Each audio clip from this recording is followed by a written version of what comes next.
नमस्कार, मैं संजीव कुमार और आप देख रहे हैं रोजाना टाइम्स RTN 1 न्यूज। आम आदमी पार्टी के नेता सौरभ भारद्वाज ने आज प्रेस कॉन्फ्रेंस कर मोहल्ला क्लिनिक के ऊपर क्या कुछ कहा, आइए सुनते हैं। आज सुबह दिल्ली के मोहल्ला क्लिनिक्स के अंदर काम करने वाले डॉक्टर्स, फार्मासिस्ट्स, नर्सेज और मल्टीटास्किंग स्टाफ MTW हजारों की संख्या में दिल्ली की मुख्यमंत्री रेखा गुप्ता जी के जनता दरबार में पहुंचे। इसलिए पहुंचे क्योंकि उनको नौकरी से निकालने के आदेश इन मिनट्स ऑफ मीटिंग के अंदर अभी कुछ दिनों पहले 7 मई 2025 को छपे हैं और बताया गया है कि इस तरीके की मीटिंग 17 अप्रैल 2025 को हुई थी और उसमें कहा गया है कि ज्यादातर दिल्ली के अंदर जो मोहल्ला क्लिनिक हैं उनको बंद करा जाएगा क्योंकि उनकी जगह आरोग्य मंदिर बनाए जा रहे हैं, आयुष्मान आरोग्य मंदिर। और कहा गया कि जहां जहां पे भी आयुष्मान आरोग्य मंदिर है वहां आसपास मोहल्ला क्लिनिकों की जरूरत नहीं है, इसलिए उनको बंद कर दिया जाएगा। और जब तक आरोग्य मंदिर नहीं खुल जाता तब तक ये मोहल्ला क्लिनिक खुले रहेंगे और इनके स्टाफ काम करेंगे। जैसे ही ये खुल जाएगा मोहल्ला क्लिनिक भी बंद कर दिया जाएगा और इनके स्टाफ को नौकरी से निकाल दिया जाएगा। तब से लेकर अब तक ये लोग रोज रेखा गुप्ता जी से मिलने का समय मांग रहे थे, मिलने का समय नहीं दिया जा रहा था।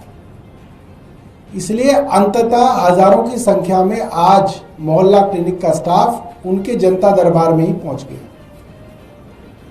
हम सबको मालूम है कि आम आदमी पार्टी और अरविंद केजरीवाल जी ने ये बात बार बार कही कि जितना विरोध भारतीय जनता पार्टी ने बिजली सब्सिडी का किया, मोहल्ला क्लिनिकों का किया, 20,000 लीटर पानी का किया, तमाम योजनाओं का विरोध भारतीय जनता पार्टी ने किया और अगर इनकी सरकार बन गई तो इन सब योजनाओं को ये खत्म करेंगे क्योंकि ये इसके विरोधी हैं। मगर इस बार भारतीय जनता पार्टी के शीर्ष नेताओं ने दिल्ली वालों को वादा किया, स्वयं प्रधानमंत्री ने वादा किया, JP नड्डा साहब ने वादा किया, दिल्ली के तमाम सांसदों ने, मंत्रियों ने वादा किया कि कोई भी जन कल्याण की योजना जो आम आदमी पार्टी की सरकार चला रही है उसको बंद नहीं किया जाएगा। उसके बावजूद जैसे ही इनकी सरकार आई, इन्होंने पहला ऑर्डर ये दिया हेल्थ मिनिस्टर ने कि 250 मोहल्ला क्लिनिक जो कि किराए की जगह पे चलते हैं उनको बंद कर दिया जाएगा। कहा गया भ्रष्टाचार हो रहा है, अभी तक तो कोई रिपोर्ट आई नहीं कौन भ्रष्टाचार कर रहा था, कैसे भ्रष्टाचार हो रहा था, ये समझ में नहीं आया। उसके बाद फिर आया कि जो बाकी बचे हुए मोहल्ला क्लिनिक है उनका नाम बदल के आरोग्य मंदिर कर देंगे। चलिए, हमने कहा कोई बात नहीं, आप मंदिर कर दीजिए उनका नाम, कम से कम सहूलियत मिलती रहे लोगों को। मगर इनसे भी इनका मन नहीं भरा तो अब इन्होंने कह दिया कि हर जगह आरोग्य मंदिर बनाएंगे और वहाँ पे जो मोहल्ला क्लिनिक चल रहे थे उनको बंद करते हुए चले जाएंगे और हजारों लोग इससे बेरोजगार होंगे। जब हम बात कहते हैं तो सुनने में बड़ी साधारण लगती है, मगर आप इस बात को समझिएगा, 2017 से आज 2025 आ गया। जो आदमी 8 साल से एक नौकरी कर रहा हो उसका पूरा का परिवार जो है उसके ऊपर आश्रित होता है। और कोई ऐसा नहीं है कि बहुत हजारों लाखों की नौकरी है, किसी को 25,000 मिलते हैं, किसी को 30,000 रुपये मिलते हैं। जितने पेशेंट आते हैं उसके हिसाब से उनको पैसा मिलता है। 2017 से अब तक वो पैसा बढ़ा भी नहीं था। हमारी सरकार थी, मुझसे वो 3 महीने पहले मिले थे और मैंने उनको ये कहा था कि हम आपका पैसा बढ़ाना चाहते हैं और हमने ये आदेश भी दिया कि इनके पैसा बढ़ाया जाए क्योंकि इतने साल में महंगाई भत्ता बढ़ता है, इनका भी पैसा बढ़ना चाहिए।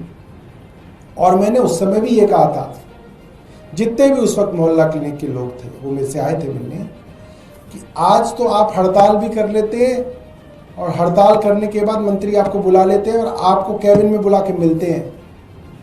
मगर अगर भारतीय जनता पार्टी की सरकार आ गई तो ये आपको नौकरी से निकाल देंगे। कई लोग मुस्कुरा रहे थे, उनको लग रहा था कि मंत्री जी ऐसे ही जो है हवा में बात कर रहे हैं, और आज ये बात सच हो गई है। भारतीय जनता पार्टी ने जिस तरीके से 10,000 से ज़्यादा बस मार्शलों को निकाला, अस्पताल के ओपीडी में काम करने वाले डेटा एंट्री ऑपरेटरों को निकाला, दिल्ली में जगह जगह योगा शिविर लगा के योगा सिखाने वाले योगा ट्रेनर्स को निकाला, अलग अलग विधानसभा में काम करने वाले डीएआरसी के फेलोज को निकाला, अलग अलग विभागों में कॉन्ट्रैक्चुअल पर नौकरी करने वाले लोगों को निकाला, जिस तरीके से इन्होंने गेस्ट टीचर्स को निकाला। अब नंबर मोहल्ला क्लिनिक में काम करने वाले डॉक्टरों, फार्मासिस्ट, नर्सेस और एमटीडब्ल्यू का आ गया, और इन लोगों को भी निकाला जा रहा है।